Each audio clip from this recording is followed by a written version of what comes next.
Get ready to kick off our presentations. We're just somewhat behind, but before we start, I'm going to ask to make sure that our Zoom commission members are hearing us okay. Dion, are you online? He said thumbs up. Dion Robinson, okay. Online. I was trying to fight the mute button. Okay, thank you, Mr. Robinson. I got Dr. Zaflarski, are you there? Yes, I'm here. Thank you. Thank you. Mr. Gamble, are you there? Yes, I'm here. Thank you, Dwight. Judge Price, are you available? I'm here. Okay, thank you, all of you. We've got 10 commission members on standby today, so thank all of you for being here once again. So we'll go ahead and start our afternoon presentation. We only have 3 this afternoon, so it'll be a quick afternoon. So we'll start with the James Gang Dispensary, LLC. I'm going to ask Ms. Christine Williams if she'll come forward and make plans for a presentation before the Alabama Medical Cannabis Commission. Ms. Williams. And Mr. Chairman, for the record, Yes, Justin. James Gang Dispensary LLC, you have their full application, the applicant summary that was provided for you. They did receive a pass-fail show cause notice and did submit a pass-fail show cause response, and that response is included in your materials as well. Thank you, Justin. I appreciate the update on that. And any other questions or concerns from commission members before I turn it over to Ms. Williams? Ms. Christine Williams of James Gang Dispensary, thank you for coming today. Thank you, and good afternoon, everyone. And this is my son, Albert Williams, Jr. He will be helping me present the presentation today, okay? So we're going to get started. About us, the James Gang Dispensary is dedicated to the cultivation of premium medical marijuana based in Atmore, Alabama. Our mission is to bridge the gap in the availability of superior grade medical cannabis for patients requiring reliability therapeutic product. We understand the critical needs for accessibility, high quality medical marijuana, and are committed to meeting these needs with the utmost care and professionalism.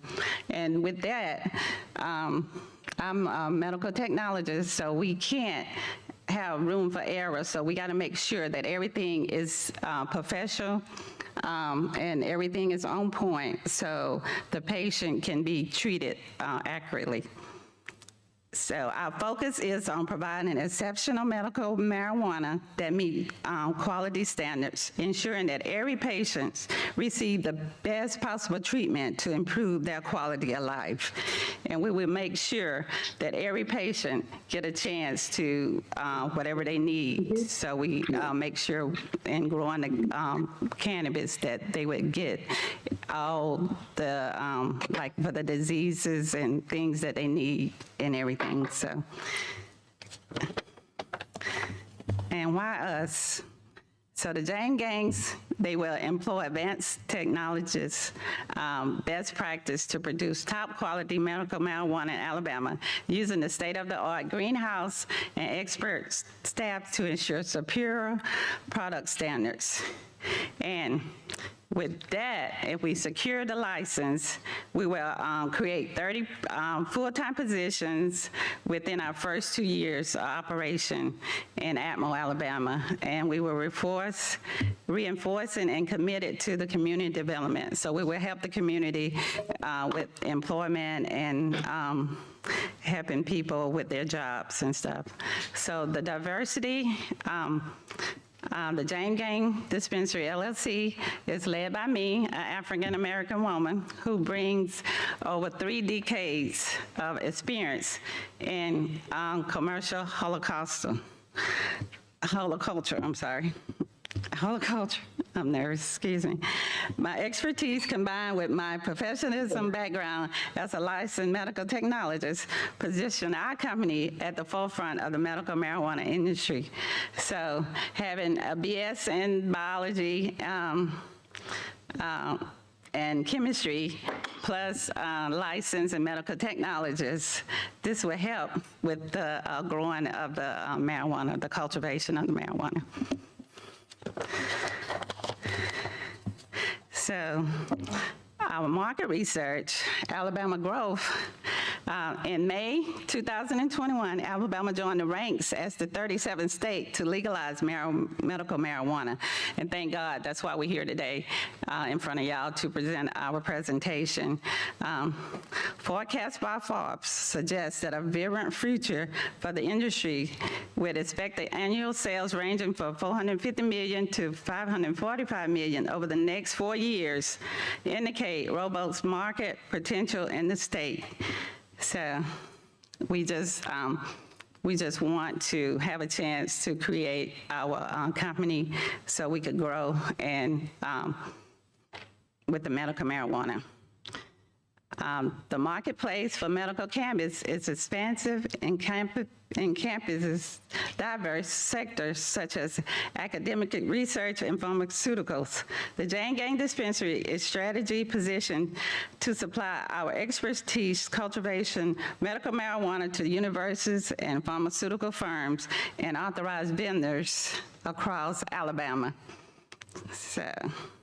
And we will be ensuring that they gain maximum benefit from all exclusive products offering. Okay, and the USDA farmland, that's where we'll be setting up our greenhouse at, and we will be growing. We will be growing our medical marijuana and our farmland assigned by the USDA. That's the property number 1288 and 2790. So this property number is low, and I cut it off, I'm sorry. This property number is low, the 1288 and the 2790.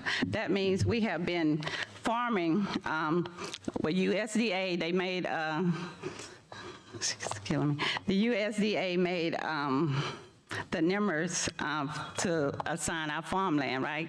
So everybody got a farmland number. So that means the number 128, that means that we've been,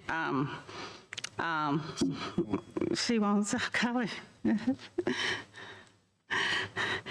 The H, I'm sorry, the phone, I tried to cut it off, I'm sorry. The age of our assignment property numbers by the USDA is verified by our family has been in the commercial horticulture for over 30 years. So that means the numbers below 3,000. That means that the farmland has been on registration for over 30 or 40 years. And the numbers above 3,000 plus, that means that they are the new farmland. So you can see that we have been farmers a long time. So now my son will take over. Good evening, everyone. So some products offering, of course, that we'll be cultivating the medical marijuana with James Gang Dispensary. We'll do several strands based off the research that we'll do.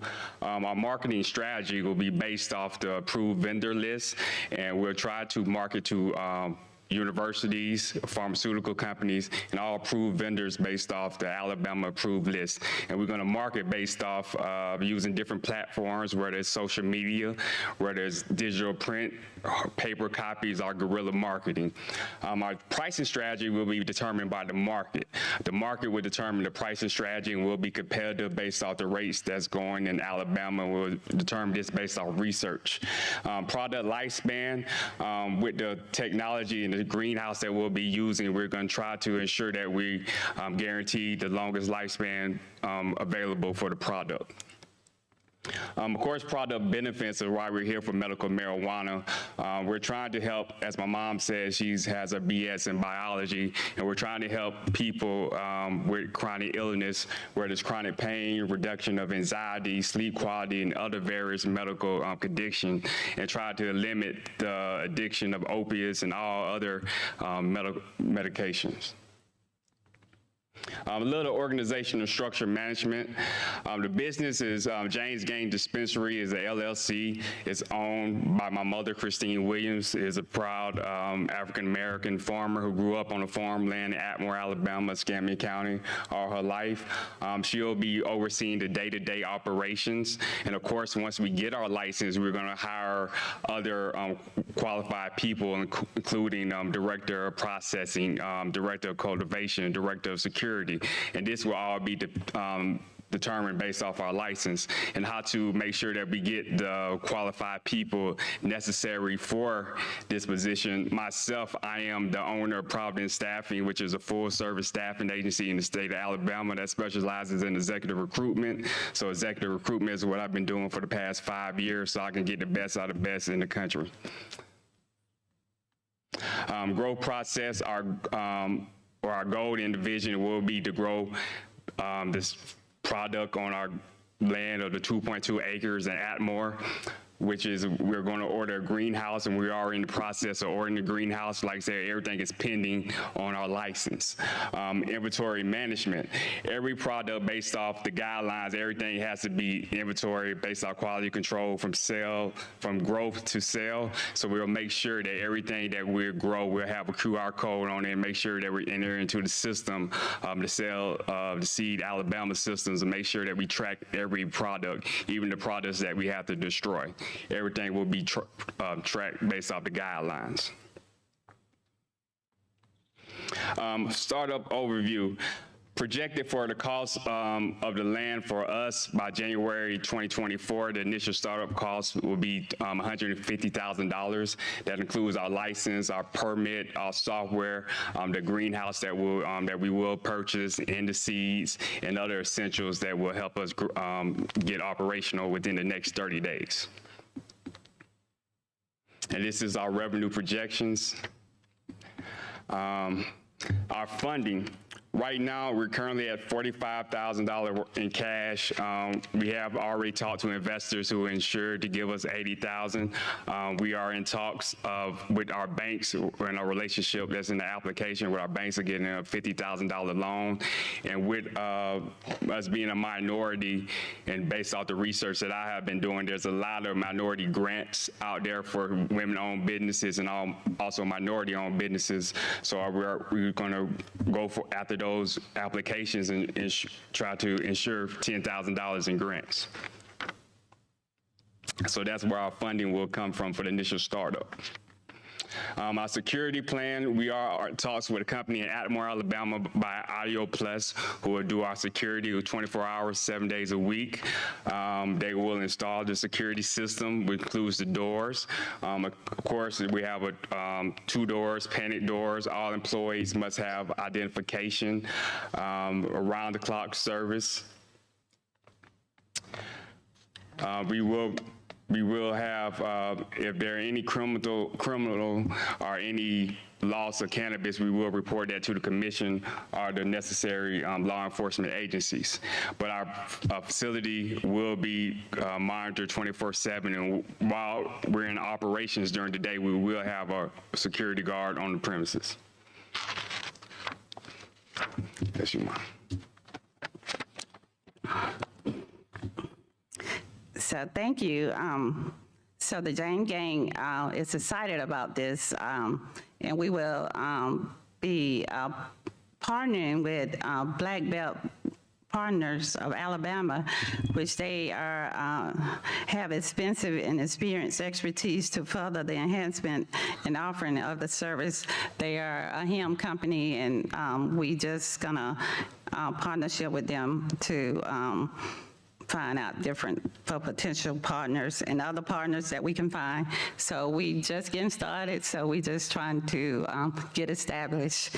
And then the James Gang, we are recognizing the substantial water and energy demands of marijuana cultivation. So we will be minimizing our environmental footprint to achieve the goals we will be implementing by using the irrigation and the lighting system that is designed for the maximum efficiency of the marijuana, of the cultivation of the marijuana. So then The Jane Gang will follow all federal and state and local agencies to promote cooperation and strict adhesion to the environmental regulations. And with that said, we will be doing policy and procedures for each employee, for each task we had to do. So we will be writing up more policy and procedures. So the Jane Gang, this is the summary. My conclusion is that the Jane Gang Dispensary LLC aspires to lead as an Alabama premier woman Black-owned medical marijuana cultivation enterprise. Our commitment to delivering consistently superior medical marijuana product and exemplifying service will establish us as the go-to source for all approved vendors in Alabama, fostering trust and reliability within our community. Born and raised here and educated here in the state of Alabama. So give us a chance. You won't be disappointed. Any questions? Thank you, Ms. Williams. Thank you, Mr. Williams. Albert, is that right? Yes, sir. All right. Any commission members have any questions? Yes, Ms. Hatchett. Thank you so much for your presentation. Could you share any about your current or previous experience with indoor crop production? Yes, I really don't have too much indoor, but just farming, planting. I've been working out in the fields all my life, and but that's the best thing, though. You can farm indoor. I mean, that's what makes this so good, that you don't have to have a tractor or anything. So I'm used to the tractor and the fertilizer and stuff like that. So this makes it better. You can just use the pots and the lighting and the water and stuff. So you're welcome. Anyone else? Yes, Ms. Skelton. Thank you, Mr. Chairman. Thank you for being here today. I appreciate your time and all of your effort. Can you tell me a little bit? You said you've been working and growing crops for 20 plus years. Can you tell me a little bit about the crops that you have been growing? Yes, ma'am. Back in the days and now, we do, like right now I do oats for the cows and stuff, but we do sugarcane, cotton, soybeans. You had the seasonal crops, wherever the USDA is offering, you have to change up every year.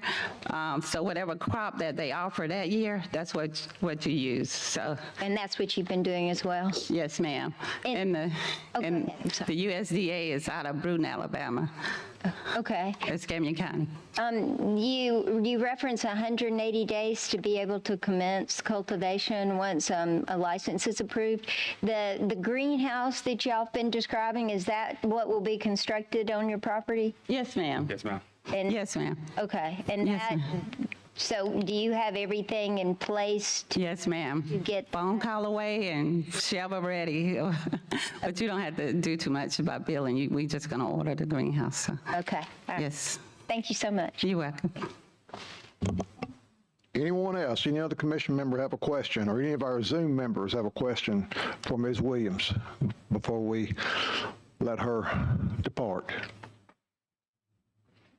Thank you so much, Ms. Christine, for coming today, and thank you, Mr. Albert, for joining her. We appreciate your presentation and making the effort today. Thank you so much. Thank you. We're a little bit ahead of time. We normally would be having Sanitas, I'm not sure how you say that. And Mr. Chairman, we did receive notice from Sanitas LLC that due to a conflict, they were not going to be presenting today, but you do have in your materials their full application, their applicant summary. They were sent a pass-fail show cause notice, and they did submit a response to that, and so that is also included in your materials as well for them. And so that brings us to Creek Leaf Wellness is the next one. And just for the record, on Creek Leaf, you have their full application, their applicant summary. They were sent a pass-fail show cause notice, and they did respond, and that show cause response is included in your materials as well. Thank you, Justin. As a reminder, any applicant that happens to not make a presentation today or any other day does not mean they are not included. They can still be considered for a license. So keep that in mind as we move forward. We're kind of way ahead of schedule. We were planning for a 1:50 appointment with Creek Leaf Wellness, but I presume y'all are here and ready to go. Is that right? Mr. Hungerpiller? Yes, sir, we are. Well, go ahead. I'll let y'all have the floor, and I think you've got four of you presenting today. Is that right? Yes. Okay, the floor is yours. Thank you. Go ahead, and y'all can watch the timer here Ms. Peters will have in front of you, and you can take the full 20 minutes or allow some time for questions at the end, whichever you prefer. Okay, we'll prefer questions at the end so you can meet our team. So, Director McMillan, Chairman Vaughn, and commissioners and staff, thank you for coming, for allowing us to come up here. What I've done is we submitted a 1,200-page application. So, in lieu of submitting more paper, we put together a video so that you could learn a little bit more about our team and myself and my family farm. So, we've got that as our first slide. I'd also like you to know that we have 22 Alabama owners. We are a C corporation, not an LLC. We issue stock. We do not issue member units. One of our investors owns a security company that is responsible for the security of the state capitol, the RSA buildings, ALEA, and also the University of Alabama and Auburn University. Let me start with the video. Is that good? Clicker? Yeah, you can advance your slides with the... Okay, is the right arrow? Yes. Greetings, Alabama Medical Cannabis Commission, its commissioners, staff, and legal team. My name is Mitch Hungerpiller, and I am the president of Creek Leaf Wellness, Inc., an applicant for a cultivator license. The commission has noted potential pass-fail items for my company's application, indicating that we have failed to provide resumes for all of our owners. I am here today to testify and explain that my company has in fact provided all resumes to the commission in our application as filed, remediated, and accepted by the commission.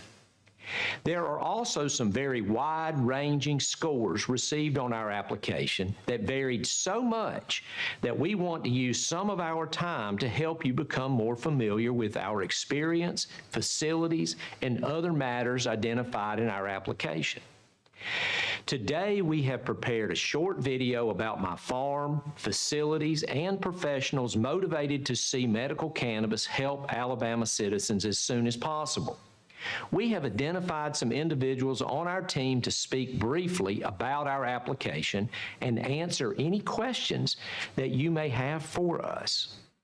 Thank you for providing us the opportunity for you to learn more about Creek Leaf Wellness and our team.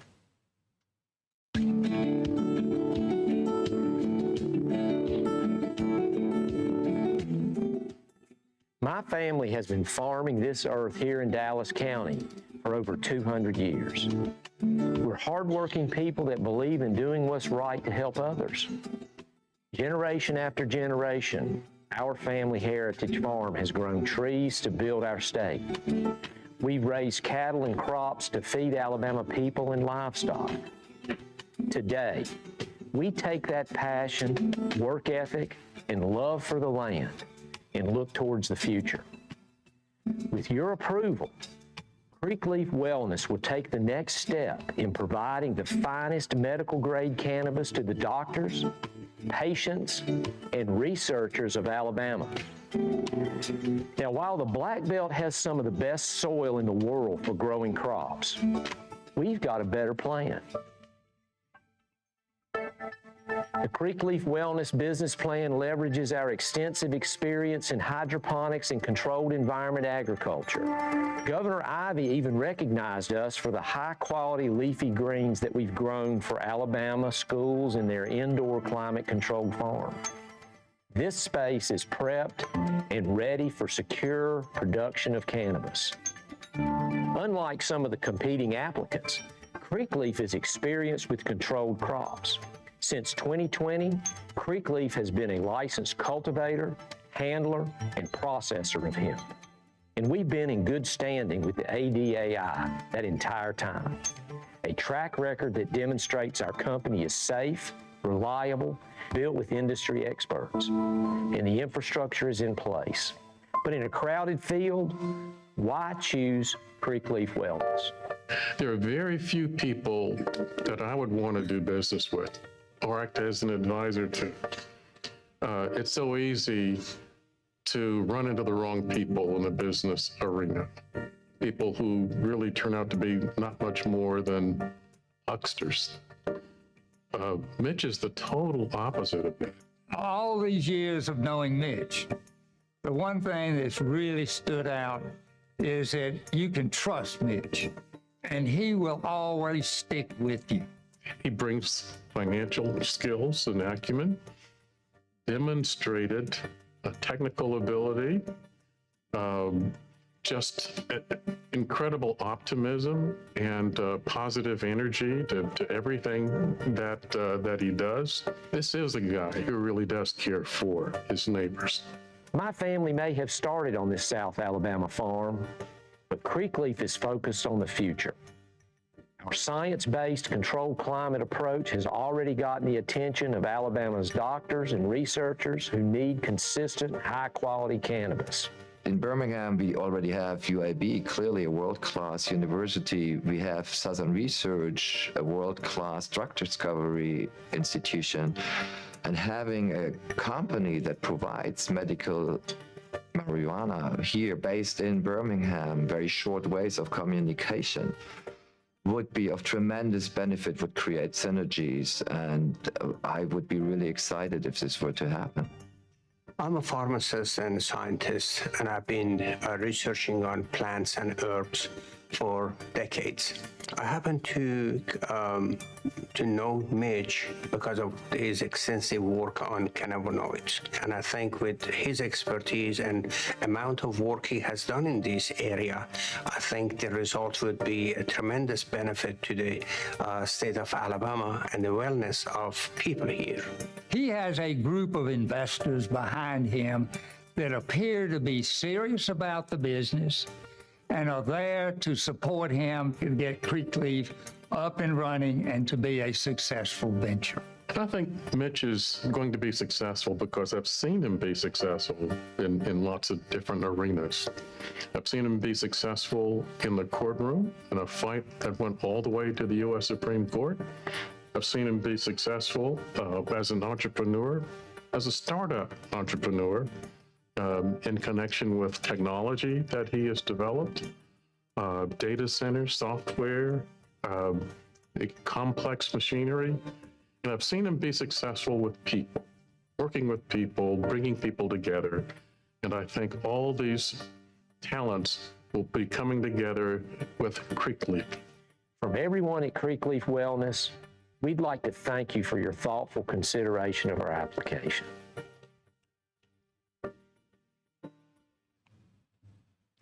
So thank you. I've got Leslie Engelking, Dr. Tommy Singleton, and Andrew Guy here, and Stan Morris. He's my partner in Creekleaf Wellness. These are advisors that have helped us because medical cannabis at a pharmaceutical grade is very complicated. So we have some advisors. So Leslie, if you come up and talk to us, you helped us with the application. Thanks.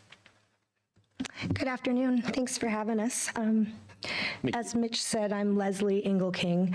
I'm the founder of Foundation of Cannabis Unified Standards, or FOCUS for short, and we are an independent nonprofit cannabis health and safety organization. And most people, when they hear that, go, how did something like that get started? So I'm going to tell you a little bit about my background and how we got here and how that applies to Mitch and his application. So I worked in pharmaceuticals for 13 years with Eli Lilly. I've worked overseas in international manufacturing, and my first part of my career was in public health or mental health. In 2010, Arizona legalized cannabis for medical use, and some friends wanted to apply for a license and asked me to be part of it. I didn't know anything about cannabis at the time, but I was interested in the medical benefits and what that could bring to people outside of pharmaceuticals. And so I took a chance, and we applied and won the first license in Phoenix and opened a huge number of stores, 6 dispensaries, grows, manufacturing facilities. And through that process, I realized that all the regulations that we had to follow really didn't search. They've got a partnership already lined up through an ROI with the Southern Research Institute, where they will grow cannabis for, they will work under to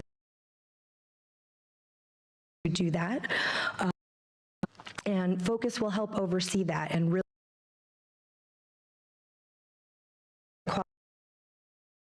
look at making sure that their employees know what happens internally. I was really excited to work with this team. Thank you, Leslie. 22 owners and all resumes were submitted. Thank you.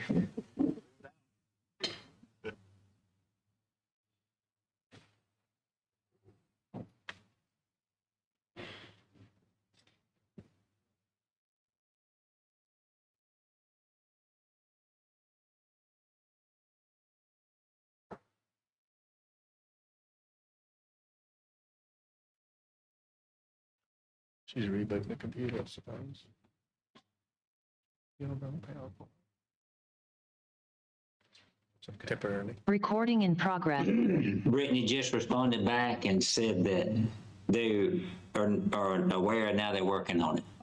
Okay. Can y'all hear us now, guys? Thank you. Have you got us, Yes, sir. Dr. Dion, can you hear us? Dion, are you online? Dwight, have you got us? I am online. Here, y'all. Okay. Okay, great. Judge Price? I know. Yes, I can hear you. Okay, Dion may be the only one we're missing at this point. Did Can you hear me? I'm on. Can you hear me? Okay, I got you then. Okay, I think we've got all of our Zoom members online, so y'all can go back to it, Dr. Singleton. Soon as she gets the PowerPoint back up. Okay, I'm sorry. No, it's okay. Get one thing fixed, another goes out. We're ahead of schedule. There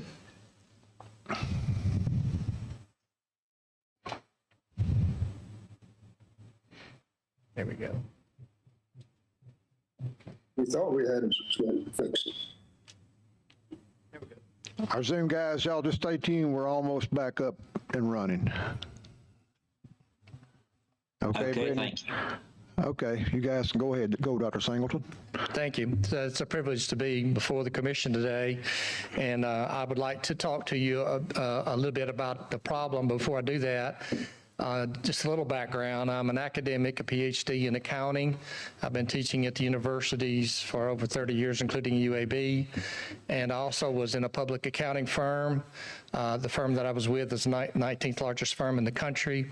Their last annual report was $500 million in revenue, and I was a corporate officer. The best way to put it is I was VP over a line of services, which was about $60 million. So I learned a lot. Fortunately for today's sake, I learned a lot about financial reporting at the public accounting firm, and I've learned a lot about public accounting in the academic world, getting ready to teach. And one of the things that I learned is it's a lot, very complex, very hard for people to understand who don't have that sort of background. So I want to start with the first bullet point, if you would, Mitch, if you could roll forward. So let's start with this. We are convinced, Mitch is convinced, and I am too, that our original application, we did indeed identify and provide documentation on the 22 owners of the business, because we sold stock, and there are no other owners now or in the future, and I want to try to, best I can, to tell you why we came to that conclusion. But having gone through those documents in preparation for you today, I understand completely completely why somebody would end up confused. And so I want to do my best to try to straighten out that confusion. So let's start with stock. I think most people have some concept of stock. So we have two levels of common stock, a voting level, which in our documentation is referred to as CS1, common stock 1, and there's a non-voting shares, which are CS2 in your documentation. All shares in CS1 have been sold to 22 individuals. All of them are from Alabama, and those are the 22 people that you have. If I may take a moment now on the difficult part to understand is the CS2, the non-voting stock. And if you will, with me, think of them as three groups, A, B, and C, okay? So first of all, before those particular shares were issued, the board wrote a policy that says we're going to use these shares as incentives for the original owners for them to buy more stock. And in fact, they strictly only can be sold to existing owners. So since the company owns the shares that have not been sold but have been authorized, we did indeed, on that basis alone, provide all of the owners that exist. Because the only way someone can get any of the other stock is to have already been one of the 22 who started. In the A level, the first level of the stock, Mitch approached it with a warrant thing, and so this is why it gets more confusing. What's a warrant? So if you think about going down to buy a nice, expensive Christmas present, and it's layaway with no down payment, that's kind of what a warrant is. It's a guarantee that says, okay, you have a right for this explicit time frame at this explicit price for this explicit number of shares to buy them anytime between now and the end of that period. That's a warrant. So all it did was reserve some of CS2 that had not already been converted to a particular person who chooses to do it, which would have to be one of the original 22. So the B part are warrants that have been issued but have not been converted. The A part has been converted. The first group, those folks did convert that to stock. Everybody who bought one of those shares was somebody that had bought a CS1 share. So that's the A part. The B part, it goes to the same groups, people in that 22. Now they have warrants that they can buy more shares. The C group is owned by the company and is not been issued to anybody yet. So what we want to do on the number 3, that's what I'm trying to explain down through that. So the last 2 points there are very important, is that the company owns those, warrants don't exist to stand alone. The 22 individuals we started with in CS1 are the ones who own stock today and who will not be able to own any others. No one else will be able to own any of the authorized stock except those 22. Thank you for your time. Thank you, Dr. Singleton. Next to speak on our behalf is Andrew Guy.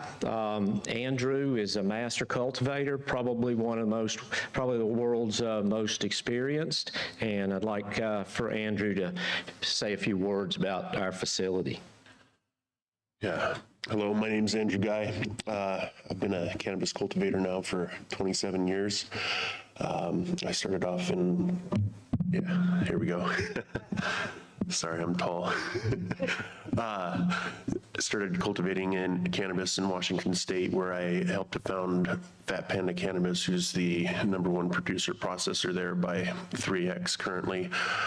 From there, I went off and worked for Trulieve in Florida. I'm sure everyone is aware. I was their master grower there. I put in place all of their cultivation practices at that point in time, where I guided them from a cultivation facility that had 57 employees up to 2,500 just on the cultivation side. I was approached by Mitch and Creek Leaf Wellness in October of 2022 to review their plans and advise them on how to best run their facility. And I have to say that they really did an exceptional job of putting together a really what I would consider a world-class indoor cultivation facility. The facility has zero issues. I really believe that when we get growing, and particularly after seeing the other folks here's presentations, that this facility will grow the cleanest, highest quality medicine in the state. Yeah. Okay, thank you, Andrew. So what I'd like to summarize, just to reiterate, Andrew is tall. Stan Morris is our Vice President of Compliance and also our General Counsel. I've known Stan since 1986 here in Alabama. Creek Leaf is 100% Alabama owned. We've submitted all resumes of all owners.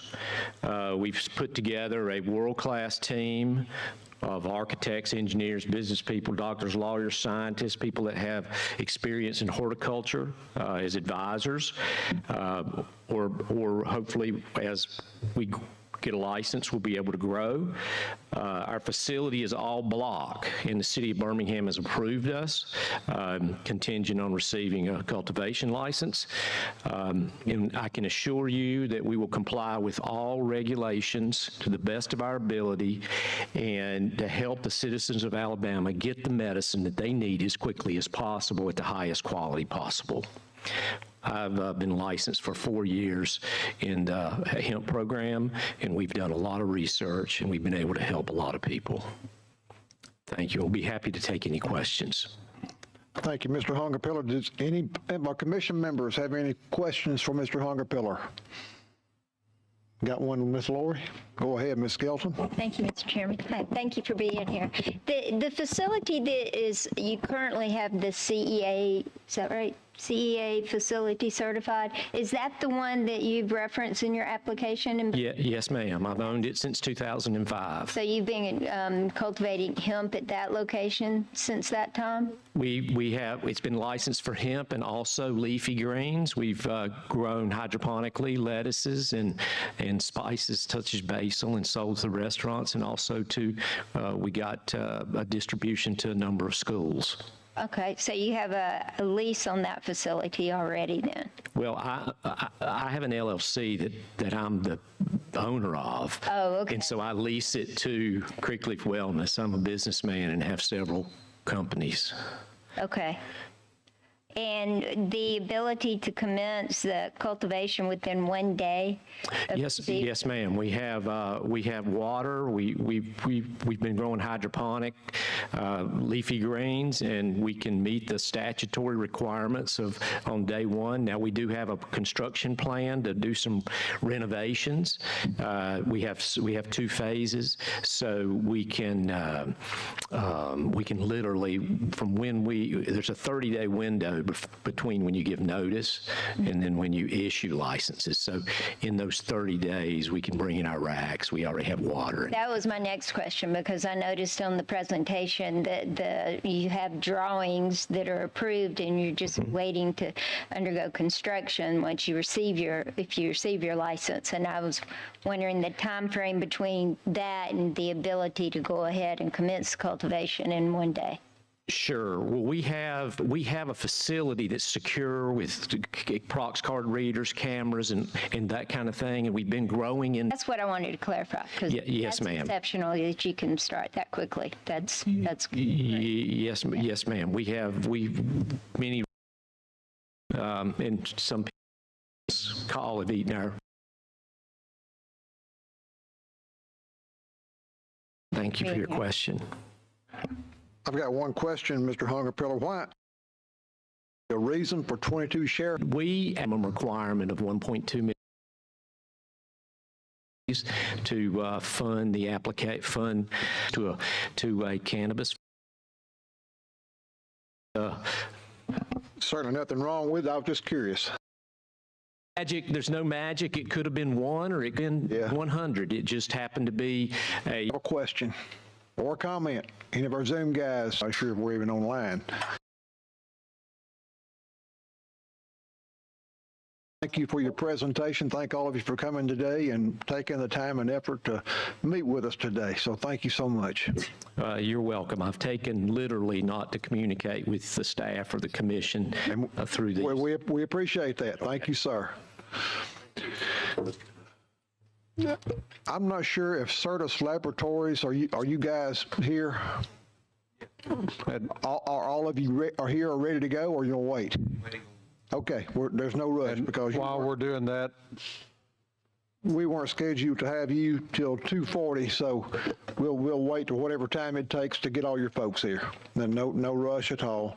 Mr. Chairman, while we're doing that, I'll enter some stuff on the record for the remaining cultivator applicants. So the last cultivator that we had scheduled for today, Blackberry Farms LLC, has had a conflict and requested that they would not be presenting, but you do have their full application. You have the applicant summary report for them, and they had no pass-fail notations. So as you've mentioned previously, they'll still be in consideration for license award. And then we had 3 cultivator applicants who did not request a presentation. The first of those is First Choice Farms, LLC, applicant number 1662. You have their full application, their applicant summary report, and then they did have pass-fail notations and were sent a pass-fail show cause notice, and we did not receive a response to that show cause notice for First Choice Farms. The next cultivator applicant who did not request a presentation is I Am Farms, applicant number 1682. You have their application and their summary, and they did not have any pass-fail notations. And then the last of the cultivators is Pure by Sermon Farms, LLC, applicant number 1697. You have their application and their applicant summary report, and they did not have any pass-fail notations. Moving into labs, and I know that we're still waiting on someone from Certus, but the other lab applicant, Alla Labs, applicant number 1624, they did not request a presentation. You have their application, you have the applicant summary report. They were sent a pass-fail show cause notice for the items that are noted, and they did not submit a response to the pass-fail show cause notice. And so that is the other lab, and that gets us down to Certus to complete our day. Thank you, Justin. Before we have Certus, I think they're still waiting on some personnel. We'll have about a 5 to 10 minute break right quick, and then we'll re-adjourn here shortly. So just stay tuned.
Before we start back, I'll once again ask our Zoom commission members, are you on board with us as of right now?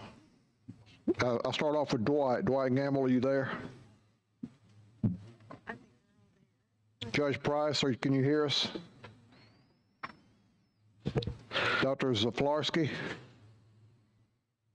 You think so? I'm here. Okay. Dion Robinson, are you there? Yes, sir, I'm here. Okay. Thank you, Dion. Dwight, did you get out? I'm here. Okay. Rex, I'm here. Okay. Thank you. Judge Price? He's on. Okay, he's on. We got the thumbs up, so he's there. All right, we'll move on with our last presentation today from an applicant with Certus Laboratories, and we've got Mr. Matt Walker, the CEO of Certus. So Matt, you got the floor. Y'all are way early in the day, but just thank you for being patient and being ahead of schedule today and working within our schedule. And it'll get us out of here earlier and ready for tomorrow, which will be a longer day. But you've got the floor, and she'll give you the timer up here in front on the table. So just look at that as time goes. So. And Mr. Chairman, just for the record. I'm sorry, Justin, go ahead. That's all right. So this is Certus Laboratories, and you have their full application and their applicant summary, and then there were no pass-fail issues noted in their application. Go ahead, Matt. Thank you for coming, bud. Thank you, sir. I'm Matt Walker. I represent Certus Laboratories. We are a state testing laboratory applicant located in Grand Bay, Alabama, so a little south of here. In attendance today, I've got Amber Miller Walker, she's our owner, here to my left, and Laura Fulks, she's our lab manager. Amber originates from the Dothan, Alabama area. She has degrees from Troy and South Alabama, and she is a practicing pediatric feeding therapist in the Mobile and Baldwin County areas. Laura is a graduate of California Polytech State, as well as Ole Miss. Laura has a previous experience with the Mississippi Forensics Laboratory as a team lead for 11 years. That's where we stole her. And then prior to that, she was 6 years with the Alabama Department of Forensic Science. All right. Again, I'm Matt Walker. I reside in Daphne, Alabama. I'm a nurse by training. I have degrees from Auburn and Samford. My background is predominantly healthcare administration, health system administration. I am the owner of Certus in Mississippi, not Alabama. And my claim in the Daphne area is I'm married to Amber. So a little bit about Certus. Certus was founded in May of 2013 as a clinical laboratory in Ocean Springs, Mississippi. We actually acquired our Grand Bay location in November of 2019. So Amber purchased the property in 2019. 3 months later, the Alabama Department of Agriculture and Industries awarded us a hemp testing license as a state laboratory. And then 4 months after that, we were DEA certified at that address in Grand Bay. With the emergence of the Mississippi medical cannabis program, Amber actually acquired a piece of property in Moss Point, Mississippi, and we started to pursue a medical cannabis state testing license in Moss Point, which is just 15 miles to the west of Grand Bay. We did secure a Mississippi State testing license in March of 2023, which was after we submitted our Alabama application, but we were successful, and we do have business partners in Mississippi. We partnered with Art Wolf Labs. Today, in Grand Bay, we're as ready as we can be. What that means is the facility has got all the electrical build out. We are ready to receive equipment And our next phase, or our next step beyond procurement of a license would be to purchase the equipment, which we've already got purchase orders that we have been renewing about every 30 to 60 days, depending on which vendor. 15 miles to the west, it's a totally different story. So we have built out Moss Point and spent basically the last year with a very redundant operation in mind for the ability to plant the same operation in Grand Bay. So in Moss Point, it's, we've got the equipment in, we are licensed, and we have begun all processes from a validation standpoint. So specific equipment in Moss Point, just for those that are not familiar with the laboratory build outside, which I personally wasn't, coming from the clinical lab space. We've got equipment for water activity and moisture, and then the HPLC is actually for cannabinoid analysis, so that's for like potency. And then next to that, we've got gas chromatography for residual solvents. And then next to that is actually gas chromatography for terpene analysis. And then coming down the line, we've got a GC triple quad for pesticide analysis. Certain pesticides require gas chromatography. And then those that require liquid chromatography, we have a triple quad that's geared for those pesticides. Across from that, we've got an ICP that's for heavy metals. And then to round it out in the molecular lab, we have a PCR piece of equipment that is for molecular and genetic analysis. So there's really 9 modalities that come into play underneath the umbrella of the laboratory functions. So it's almost like 9 mini go-lives that you're looking at before you can fully bring the laboratory online. Under different circumstances, we probably would not put 2 redundant operations 15 miles apart, but given the state rules and regs, it was something that, that we had to do, but there are going to be several benefits with proximity. Those benefits are going to include consistent SOPs, identical method development, duplication of implementation efforts. We should get a lot of consistency and proficiency from just having sister facilities in proximity. More expertise locally for troubleshooting. I think we've already pulled resources from 5 different states throughout the process so far. And whenever we have been hiring talent, we've done more of a national search, which, ideally we would like more of a local pool. So we're starting to try to create the local pool in that geography, really just planning for the future. We get a lot of questions on pricing, so I decided to just throw a price sheet in here and be as transparent as we can be.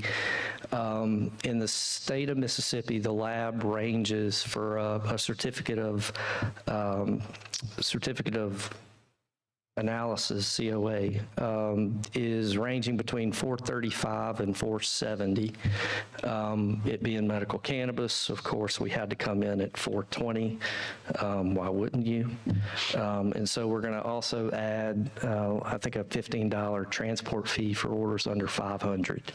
So there, it's no guessing game. We felt like any form of a price gouging would be completely inappropriate and unnecessary. So whatever we are charging at facility. I'm sorry, okay. Whatever our pricing structure is in Mississippi, we will duplicate that in Alabama and have as competitive pricing as we can identify.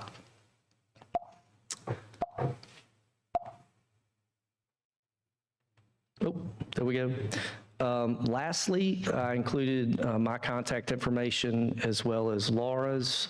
And for those of us that just like a map, I went ahead and included exactly where the geography looks like for the laboratory. With that, I'll turn it over for questions. Thank you, Matt. Anyone have any questions for Certus Laboratories? I've got one right quick off the bat. Yes, Matt, sir. What would be the likelihood or the challenge of locating a second laboratory on the other end of the state to better serve your dispensaries and the whole thing? Yep. So that is obvious in our mind. It does make sense to spread the labs out based off of where the other licensees are working. So I do feel like we're going to have a good transportation plan out the gate. Obviously, it made sense to kind of, for all practical purposes, build this in my neighborhood from an operations standpoint. But as far as making sure that the state has its best opportunities to meet all needs based on geography, we're 100% open to being part of the solution for additional phases of build out. As far as like competition and things of that nature, obviously we can't be the only state laboratory, so we welcome the competition. In fact, in Mississippi, we were the first to actually reach out to the other laboratories to try to just get some level of consensus, because it's a little inconsistent based on laboratory. So we're probably more interested in making sure that we're doing things similarly than where our geographic locations are. Obviously, it doesn't make sense to have 2, 3, 4 of these things down in Mobile, Baldwin counties. That doesn't make sense. But something in the central part of the state and something in the Birmingham area or whatever obviously does make a whole lot of geographic sense. So we're not opposed to that at all. Thank you so much. Anybody have any questions? Yes, Dr. Jensen. So maybe an open-ended question, but how did you go about developing your specific procedures for each of these tests? We did have to pool knowledge from some of our consultants out of like the California area. Agilent, who's our predominant equipment manufacturer, they do have some standards, but you're basically buying general equipment and applying a standard to it, and then, as Laura will attest, sometimes it just doesn't behave the way that it should. So we've spent a lot of the summer months, 15 miles to the west, going through those motions. So we feel like we've got a very good product coming online in December in Mississippi, and we will apply that knowledge in Alabama. So product cannot cross the state line, but knowledge absolutely can, and we're going to leverage that. Okay, and then so is that part of your 17025 type process? You're validating each test, or how are you going about that? Do you want to speak to that? Okay. Technical advisor. Hi, I'm Laura Folks. Yes, we're in the process right now of validating the standard operating procedures for the Moss Point lab analyses. But yes, that's part of our eventual accreditation with the ISO laboratory process, yes. So. It's a lot of work. It is, yes, yeah. We've been in it for a few weeks now, yes. Thank you for pinch hitting, Laura. Anybody else got any questions? for Matt or Certus Laboratories. Okay. Thank y'all so much. Thank you for your presentation today, Matt. We appreciate y'all being here and taking time out of your day to come address the commission. So thank all of you. Thank y'all. You finished up with 6 minutes left. Before we adjourn this afternoon, I'd like to take this time to thank our commissioners who have joined us both on Zoom call and in person. We've had, I think, 10 commissioners in attendance today, which is just tremendous for our commission to find that many people to take the better part of their day and give to the effort that we've got in front of us, and we've got several more days of it. So thank all of you for being here today and being patient and giving our presenters the opportunity to talk to us. Before we adjourn, I'd like to acknowledge an old friend of mine today. He's a former House member, Representative Mike Ball. He was in District 10 up in the Huntsville area, represented a good chunk of the city of Madison, South Huntsville, and he was the ramrod behind Carly's Law, which was a kind of a precursor for the Wesley Hall statute that we're operating under now. So that's kind of where we are with the Alabama Medical Cannabis Commission, and all that's come about in large part due to the work of Mike Ball and the people he was able to get on board with this idea years ago, and it's taken a while to get, and we're not there yet, we all know that, but Representative Ball has done great work in helping us get to this point. So I think, to me, when I think of the things we've got behind us and things we have in front of us, I really think of Mike and all the effort and hard work and commitment that he had in this process, because he never let it go. There was many days, I'm sure, in the legislative body that he thought, I'm wasting my time, but he never gave up. So hopefully we're seeing the light at the end of the tunnel, Mike. So thank you for being here today and watching this process follow through, hopefully to where more patients, other than those who are benefiting from CBD treatments, maybe we can get the THC in the cannabis to where that level is. So thank you for your commitment to the people of Alabama in regards to that. Any commission? At least he's got hair. That's what I'll say. Any other commission members have anything before we adjourn today? Justin, anything we need to mention? Taylor, got anything?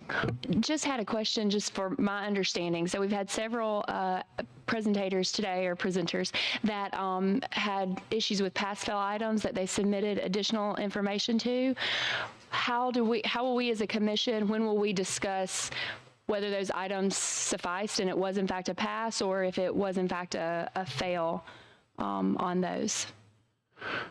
To be continued? Say Friday, don't we? Well, Friday, that will be the time that we will rank these applicants. Right. And then vote on them. Mm-hmm. I was just thinking maybe at some point, and maybe tomorrow would be a better time after we've had time to kind of digest the information that we have. That would certainly be in order for you to take every presenter and application, even those that did not come today, to take that in consideration. And I would say at your discretion that you use the information in front of you as to how you want to use it. Okay, thank you. Any other questions or comments? Once again, Dr. Harvey, thank you for joining us. You are getting baptized by fire today, for sure. Can you please explain one thing to us? How are we going to vote this Friday or next time we're voting? Are we ranking the applicants and then voting, or is it some kind of secret process? Can you just explain this to us? Yes, Dr. Zaflarski, I'm going to let Justin explain our process, and we will begin. A lot will take place Friday, so that's when we will adjourn. No presentations on Thursday, so that will give you a whole day to kind of evaluate where you are, and I'm going to let Justin describe the process to you Friday, the way it will take place. So, Justin. So, Dr. Safarsky, that is a process that was outlined in the emergency rule. So you will, for each of the applicant categories that you hear presentations on this week, which will be all of them except for the integrated facilities, for all of those applicants that are under consideration, which is all of the ones whose applications were deemed submitted, you will rank order those applicants in each each category and submit those rankings. Those rankings within each category will be compiled and averaged to have an average ranking, and then a vote will be taken on awarding or not awarding a license one by one in the order in which that average rank worked out. Sounds good. Thank you. It will be real similar to the last time, Dr. Zaflarsky, as far as the ranking. The highest ranked applicant will be voted on first. Is that right, Justin? Correct.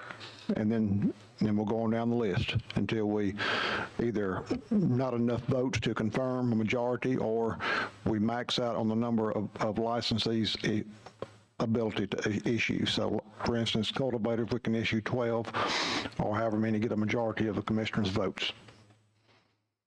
And to that point, just be aware, and in the materials that we gave you, we've set out the limits for each of the license categories.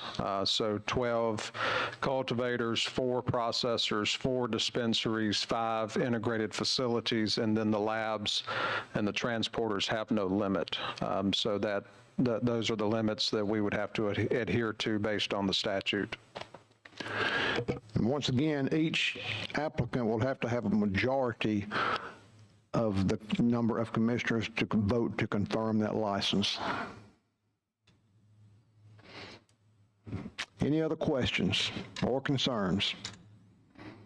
We still have a lot yet to take place between now and Friday, but yes, Thursday will be a day removed from the presentations to kind of evaluate, see where we are. If you got any questions, you can call the AMCC office, and they can address those questions probably. If we have no other questions, we will be recessed until tomorrow morning at 9:15 a.m. in this same room, and we'll pick up with presentations beginning with, which ones are they? Secure transporters. Secure transporters will be the first presentations provided tomorrow at 9:15. So I need a motion to recess till tomorrow morning. Got a motion from Dr. Jensen, a second from Ms. Skelton. All in favor of recessing, say aye. Any opposed? Aye. Thank all of you. We'll be recessed till tomorrow morning, Tuesday at 9:15. Thank you for reminding me of that. I'm bad about this skipping the motion.